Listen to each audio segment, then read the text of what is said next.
it's also completely fucking wrong, and you are not going to agree that it's the greatest game ever made. No, I don't agree that it's the greatest game ever made. It's fucking awful. I hate it. I agree. It's aged like milk. It really has. It has. That's one of the best sayings I've ever heard. Aged like milk. Yeah. Okay, we are back, and today on the channel we have seen a ridiculous list that we need to cover. It's IGN's top 100 games of all time. We're taking the top 10 of those and tearing them apart because the list is terrible. It's actually one of the worst lists I've seen and just proves that IGN really are fucking idiots. Well, you know what they say. You can't spell ignorant without IGN. That was actually one of the comments on the last video. Of course, we read them. Of course, yes. We read them and often reply. Sometimes. Okay, so we're going to get straight into this list. We're going to start off with number 10, which unfortunately is a game that I don't have a lot of experience with and you have no experience with, but we're just going to get through 10 relatively quickly. So number 10 is Disco Elysium, which came out a couple of years ago and is widely regarded to be an amazing game. But this is an all-time greatest game list ever. Yeah, I do find that bizarre. Like, a game that came out in 2019, 3 years ago, like, in order to be able to even substantiate something's level of greatness, you need the passage of time as part of that process, surely.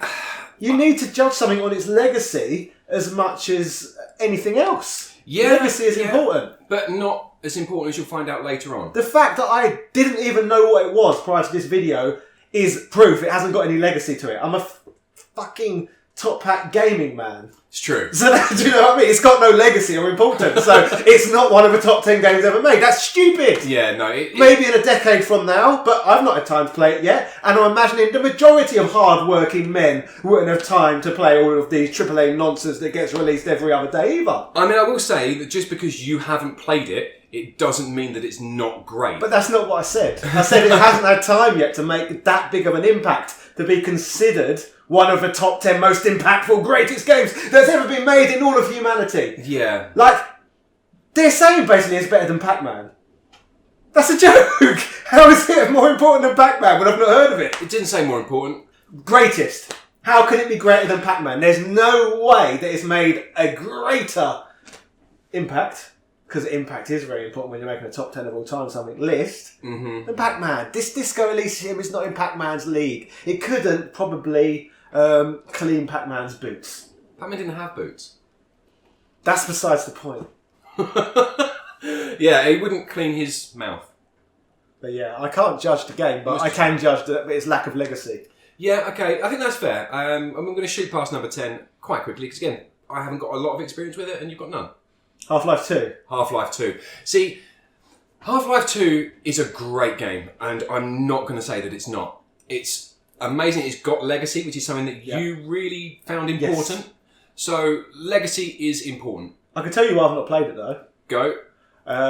All I ever see online is people complaining about all the time there's no Half-Life 3, and you needed a Half-Life 3 to complete a trilogy. So, why would I go out of my way to play a game with an incomplete story, with seemingly the next part of the story never ever being published? It seems like a waste of energy to me. Valve doesn't do part 3s. Yeah, so so that's why I've skipped Half-Life 2, because what's the point? It's going to make one at Half-Life 3, and if I'm not going to get one, why should I put myself in that situation? Yeah, see, I've put quite a bit of time into Half-Life 2. Not recently, but I have, and it is fantastic. But, and there's a big but here, if you just look at Half-Life 2, you kind of go, it is a really good game. Maybe it should be on that top 10 list.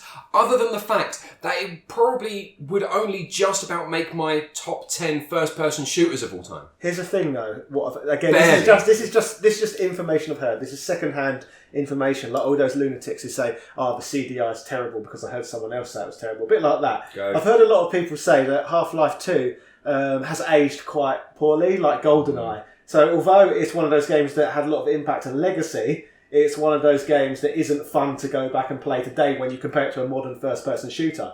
It depends on what you're playing it on. But we're looking at all time here. So we're looking at new games compared to old games. So it wouldn't make my top 10... It'd probably just scrape my top 10 best first-person shooter of all time. Basically, if you go back and play the Super Mario Brothers game, the first one, from 1986, I believe it came out, 85... if you was to play the first ever one, it's still a very fluid platformer, which is just as fun to play as it is back then as it is now. It's just as good. Yeah. Which isn't the same if you go back and play a lot of early first-person shooters. Half-Life 2 is probably up there with one of the ones that holds up better. I would say GoldenEye certainly doesn't hold up, not to play, anyway. No, it doesn't. GoldenEye's terrible now. So, but it is still, Half-Life 2 sits up there. But again, it doesn't make my top 10 list of first-person shooters. I've had to say that a few times. So it's not even... You keep on talking. Which is why I don't think Half-Life 2 deserves a spot on this list. I can think of a load more better first-person shooters. The original Call of Duty Modern Warfare, some of the early Medal of Honors, they all sit up there, best first-person shooters of all time. You could debate Pokemon Snap. Well, I would say that Halo's made more impact. Halo? Again, if you just talk about impact, and it plays well as well. Well, Halo 3. Greatest. Halo 3. It's another amazing one. The newest Modern Warfare game. That's absolutely incredible. And it's got some longevity, and it's created almost an entire genre of itself. So, number 8 on the list? Number 8. Number 8 is a weird number 8 because of the stuff that comes later. So, number 8 is Red Dead Redemption 2.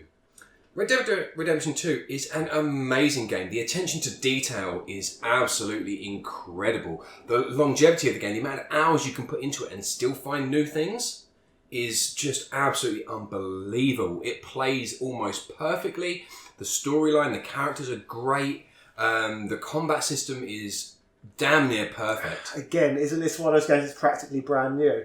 It's been out for enough years, and the thing is that it's taken that genre and turned it into a masterpiece. But it's still it feels like it's one of those games that's too new for me to have found any time to play it. Go and play it, even if you just get 15, 20 hours in, and you will see exactly what I'm saying about here, because you can just do anything. It's open world, but it's got a really good fixed storyline that runs alongside it. Is it better than Grand Theft Auto 5?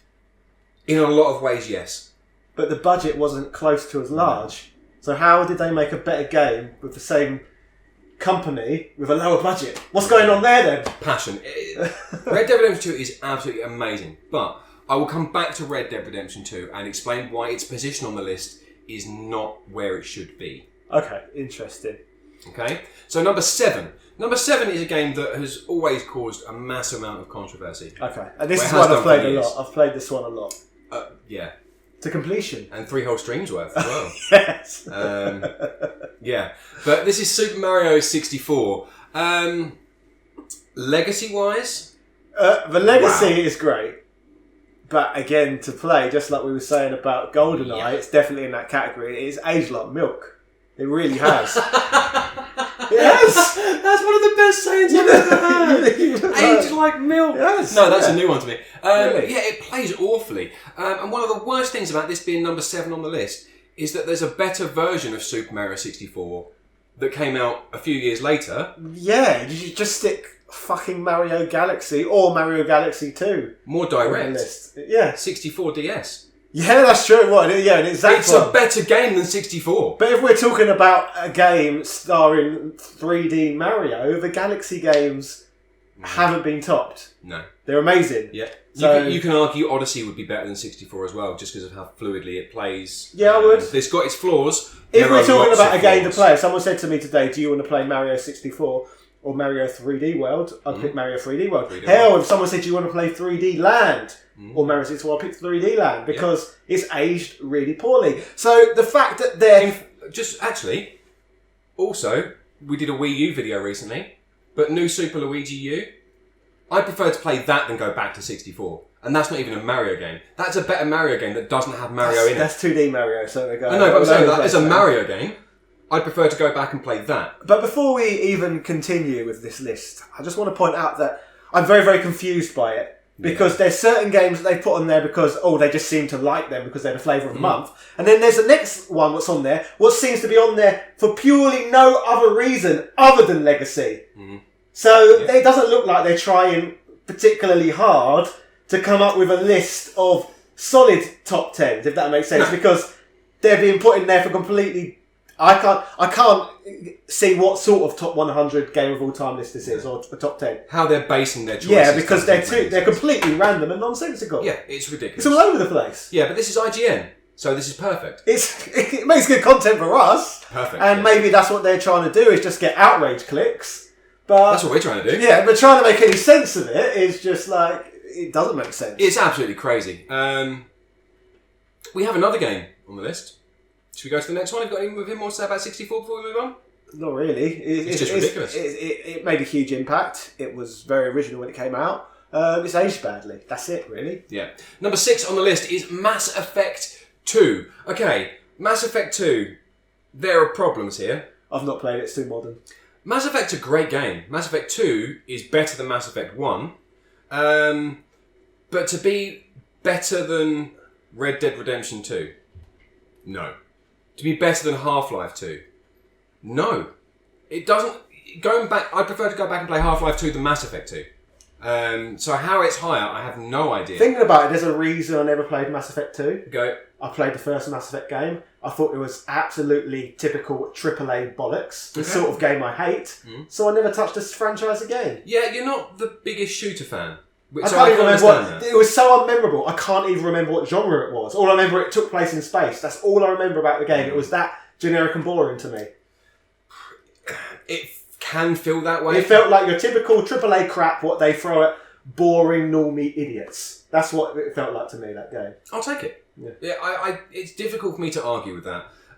Again, as someone that's put some time into Mass Effect and Mass Effect 2, it doesn't feel like one of the top 100 best games of all time. It's fun for me. I know it's not your cup of tea. It's fun for me, but I don't think it hits the top 100 list, let alone get into a top 10.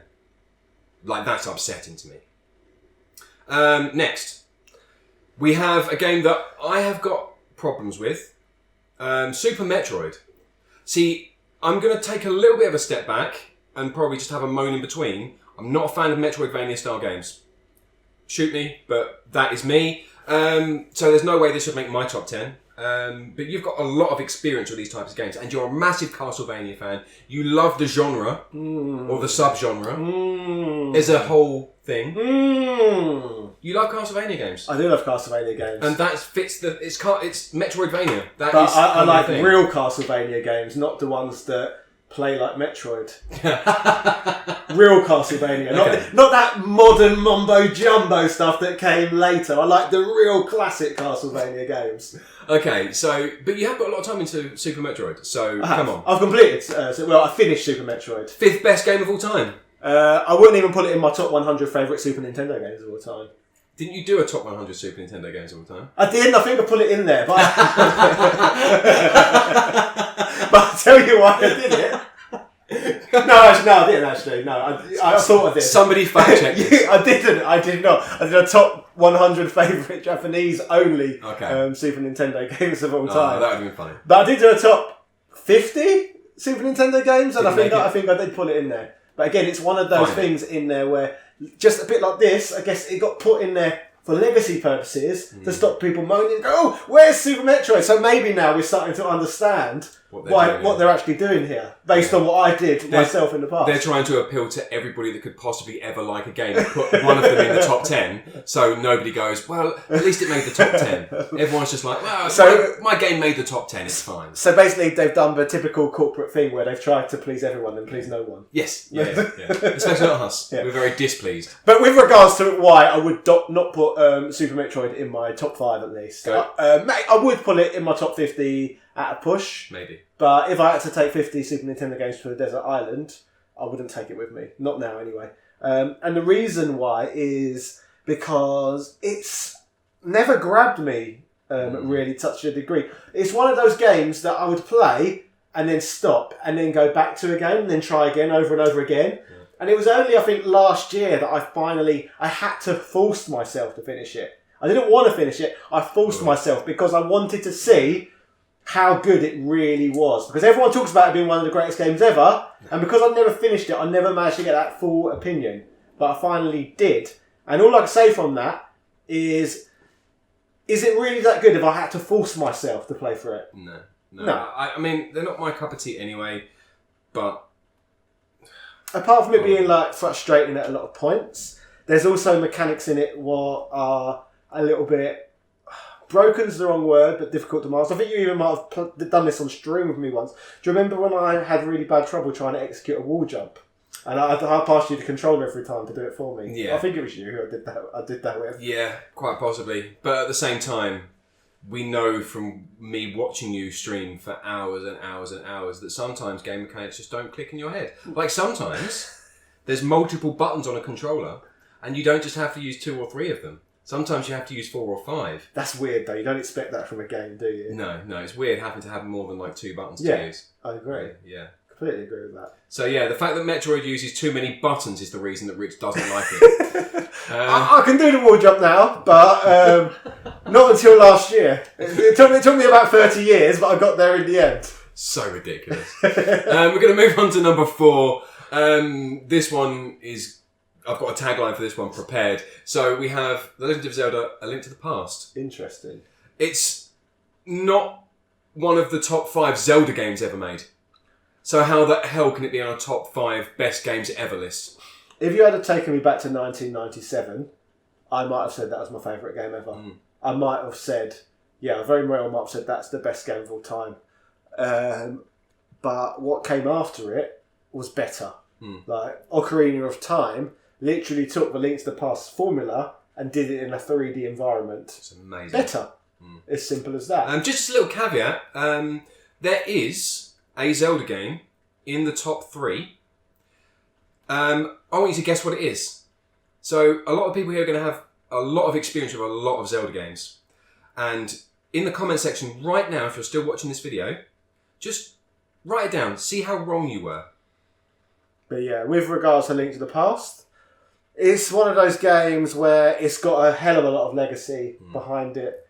But playing it more recently, it's a lot more flawed than I remember. So whether whoever compiled this list hasn't played it in about 20 years. Saying that, I'm going to gather the sort of person who wrote this list probably wasn't even born fucking 20 years ago. Which is why it's such a ridiculous, nonsensical list of games that have only come out in the last couple of years. Yeah, the only games on there, as far as the older ones go, that we've got to so far, They're are ones that are very overtly popular on the internet. Have you noticed that?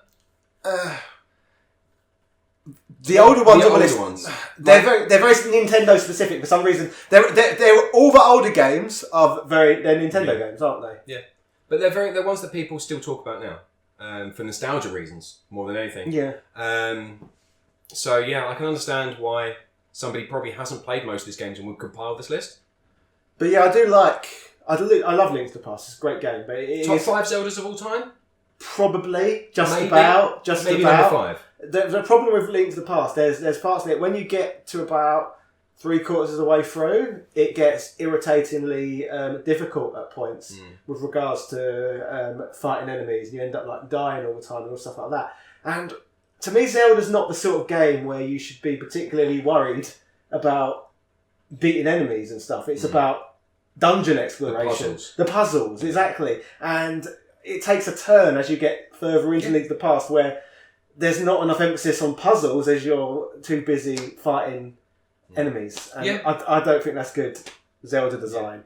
And that's another reason why there's a certain other Zelda game I don't particularly like, but I prefer not to discuss it in this video. I think that's probably the way to go. We've got more videos for that. Yes. But talking about puzzles, number 3 on the list, I almost agree with. Almost. So number 3 on the list is Portal 2. Possibly one of the greatest puzzle games ever made. I think that's hard to argue with as a standalone statement. Possibly number 3 of the best games of all time. It's too modern. I've not had time to play it. You could get through it in a couple of hours. Honestly, go home tonight and play it. You will love it because I know that you like these types of games. You will enjoy the hell out of it. But is it better than, most games of other ever games? made? Fucking no. There is problems just littered with this list, and this is one of the ones that really stands out. It's not long enough. You get a couple of hours of enjoyment out of it, and that's about it. It's very linear. I like my linear games. But once you played it once, you can't play it again for another 6 months, because you know everything. It's got no longevity within actually playing the game. You can't get hours and hours and hours and hours out of it. It's just not going to happen. It is a masterpiece in its own right. 3rd best game of all time? Fucking hell no. Not even close. Not even close. Best puzzle game ever. Better than Zelda games. I wouldn't class them as specifically puzzle games, Zelda games. Better than Tetris. But is it better than some of the games you've already read out on this list? How the fuck is Tetris not in this list? Just to add that, I just said, is it better than... How the fuck? We haven't got to the end yet. I'm swearing, I mean, you're... yes, I shouldn't be. We haven't got to the end yet. Yeah, but I do agree with you. We'll get to Tetris. Spoilers. Yeah, there's no Tetris, sorry. Number 2. Move number 2? To be fair, Tetris is a better game than Portal 2. Yeah, that's what I'm saying. That's a joke. We'll get to that. That's literally ridiculous. It is. It's anti-Russian propaganda. Maybe. Maybe. Number 2. Should you go to number 2? Okay, I'm happy with this one. It's the only one in my list. I go, yes, I agree with that on every level. Happy with that one. I'm not far off, actually. I mean, maybe it would have dropped a couple of spots on my list, but it's not far off. Super Mario World, Super Nintendo game. Quite possibly the best Super Nintendo game of all time. I'll tell you why I'd rank it so high. Because Mario Brothers is the best 2D platforming series of all time. Mm-hmm. And personally, I think Super Mario World is the most refined of the whole bunch. So you've got to therefore give it a high ranking. Yeah. It's amazing. 3 was very good. It has everything. Like I saw the legacy, the quality. Super Mario Brothers 2 was very... Super Mario 3 was very, very good as well. But Mario World is better. Yeah, it's aged well, which Mario 64 hasn't. But Mario World has. Completely agree. And again, people are still playing this game popularly today. There's a game that's come out that is based around these early 2D Mario games with Super Mario Maker. There's been 2 of those. They were insanely popular on Twitch and people making YouTube videos about them. Could that be like the root of this list at all? The sort of person who's writing for IGN because they live in like an internet bubble. They think, oh, people speedrun Mario 64. That makes it amazing. Is that the attitude? You think? Maybe. Maybe we'll have to do some research post and just figure out exactly who the person is that wrote this. Which I asked you to do beforehand, you didn't do. No. Busy man. It's fair. Super Mario World, this is the one that sits. I think that it's hard to argue with this one too much. I mean, even now, you've got people that are going back into the game and hacking the hell out of it, turning it into brand new games using exactly the same engine. Like, it's perfect. I played through it to 100% completion on a stream a few years ago, and even then I commented, wow, this really is as good as I remember. Oh, it's amazing. This is rare. It's so good. Yeah. Cannot argue Super Mario World. This is the one time that I'm going to say, well done, IGN. Well done. Because now we move to number 1 on the list. I previously mentioned that there was a Zelda game on this list, and this is it. Yes. So this is The Legend of Zelda Breath of the Wild. Apparently that is, according to IGN, the best game ever made. Okay.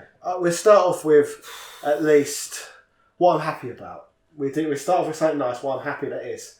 Because IGN as a website have acknowledged that the greatest game of all time is a Wii U game. Oh, I hate you so much. It was developed specifically for the Wii U. The Wii U housed, apparently according to them, the greatest game that's ever been made. It's also completely fucking wrong, and you are not going to agree that it's the greatest game ever made. No, I don't agree that it's the greatest game ever made. It's fucking awful. I hate it. I hate Breath of the Wild. It's my least favourite Zelda ever. I would give me Zelda 2 any day of the week over Breath of the Wild. Yeah. It's not a Zelda game. It feels like your typical AAA corporate bollocks. That's what it feels like to me. Your typical sandbox nonsense where you run around in a field of emptiness. And again, it's a Zelda game where you fight enemies and they KO you constantly. So you're not focusing on puzzle solving, which is what Zelda is. Instead, it feels like something completely different. I 100% did Breath of the Wild, and I think I died 5 times in the whole thing. They're not KOing you constantly, it's just your shit. But it's not... I don't mean it's not difficult. that good. It's not that good of a game. Maybe I'm phrasing it wrong then. You've got all of these annoyances in it, which I hated, I despised. Like, why did I start hitting enemies and then my sword would break? I never had to worry about that in good Zelda games, so why did I have to worry about it in that one? It was an interesting dynamic to add, but... That's not fun. But it should have been pressed more towards when you get the Master Sword. So obviously when you get the Master Sword in that game, right, which is a massive part of the Zelda franchise, the Master Sword is just the thing. So you get the Master Sword, and then you can only use it for a certain amount before it depowers. You get to keep it on forever, but it depowers and makes it shit. The whole point of that should have been to get to that sword so you don't have to keep on going back and picking up other weapons. That should have been the reason for that. They didn't do that. That really fucked me off. Thing I recall. There's Korok seeds, 900 of them. Who the fuck is going to run around and find 900 Korok seeds? I did. But that was because there was nothing else to play on the Switch. There was no other games. They were all fucking terrible for the first 6 months of its life. I think that's one of the reasons why I was so unhappy with it, because it came out whilst I was travelling. I was in Thailand at the time, so I didn't have my Wii U with me. But I bought a Nintendo Switch on the black market. I remember. With Breath of the Wild. And I was so disappointed that I just spent £450 to play that game. And I didn't even like it. It wasn't like a Zelda game. I was expecting something like the Ocarina of Time, but better. But it was nothing like the Ocarina of Time. No. It was nothing like a Zelda game. The dungeons were shit. They were. There was only 4 of them, and they was all the same. Yeah, they were pretty terrible. They had some puzzles, but they weren't hard. There was no challenge. So what is this with the... That's not the water again, this isn't a game that came out particularly long ago. 5 years. Something like that. What's with the I can't say it. You try. Fetishised. Fetishization of this game. Fetishization, yeah. That's a hard word to say. It is, isn't it? Yeah. What's with the fetishization of that game? The Switch was popular. People were excited for a new Zelda. But it's a Wii U game. It just happens to be on Nobody the had a Switch. Wii U. I did. So you're the one person. And this is it. I'll tell you, when I went travelling and I was in Thailand, I then went to Cambodia afterwards. I then went to Australia and I then went to Greece. Yeah? But by the time I was in Australia, this is a true story, I missed my Wii U so much that I flew from Australia back to England, rented a car, drove to my house, picked up my Wii U, drove back to the airport, got on the flight, then went back to Greece. True story. Do you know what really upsets me about that story? What? The fact that you've told me it before and it's fucking true. It's honestly one of the most depressing things in the world. I literally flew from one side of the planet to the other to bring my Wii U to Greece. It is ridiculous, the fact that you did that. But you did. That is something that actually happened. My Wii U collection. But taking the Wii U argument out of this, Breath of the Wild is not... It doesn't make the top 10 best Zelda games of all time. How the hell is it made #1 greatest game of all time? It's just absolutely ridiculous. Yeah, it's very echo chamber. Yeah, it is. It is. Yeah, maybe that's what this is. I don't know. Let's say it's a stupid list. It's very sad. Can we just conclude there? I think it's a very silly list. Yeah, and fuck you, IGN. Yeah. Thank you for giving us stuff to talk about, though. Yeah, that's helpful. Thank you. So, everybody, if you can kindly let us know in the comment section down below, firstly, what your top 10 games of all time list is, and secondly, what you thought of IGN's one. That would be lovely. Yeah. Okay. Yeah. Cheerio!